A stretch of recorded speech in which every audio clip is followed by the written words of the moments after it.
You betrayed us, Ben accuses Eliza, once he catches up to her in Zurich, after his incapacitation. But despite his gun in her face, Eliza's like, us who? There is no you, no me, she says. In this life, we share the same methods but serve different masters. Eliza admits she was working for Mossad from within the Haverford group. His dealings with Iran, the bearings, that was her target. But the ambush outside the tunnel that left Mo wounded and the team scattered? She swears it wasn't her. You're right that something's off. But it's not me. It's Haverford and the shepherd, she says, referring to Jed's unknown asset inside Iran. We thought Edwards getting double-crossed in the tunnel would be the catalyst for his dark wolf emergence. But now Ben and Eliza just look at each other. Two dark wolves in search of a team. Dark Wolf Episode 5 is excellent because it focuses on these two characters as they unravel what remains.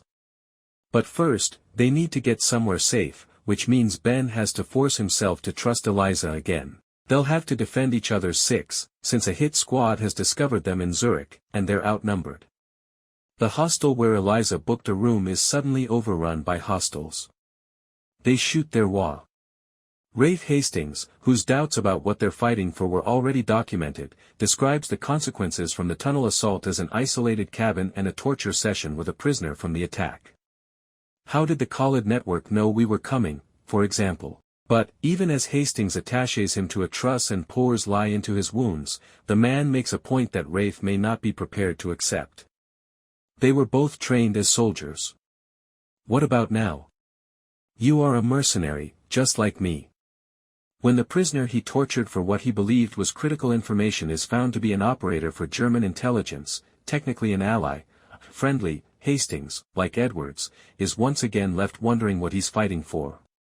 While we don't see Jed Haverford in this episode or hear anything new about Mo's situation, we do catch up with Tal. She is in Munich, where she traced Jed's encrypted communications with the shepherd to an apartment in a housing complex. Tal waits for the bulky guy who is monitoring the internet traffic to depart, but she doesn't see the camera that was left there. He charges in like a bull, and they battle. Tal holds her own, but he quickly has the upper hand. Briefly. How about a butane torch to the face? In Zurich, Ben and Eliza steal a vehicle together. They will drive the suitcase with the bearings to a rally location north of the city and meet with Haverford. Maybe there's still a squad to be saved. Ben plays Lynyrd Skynyrd's Simple Man on the radio.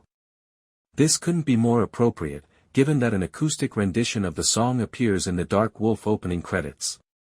They grin at each other. In another life, this would have been their first road trip as a couple.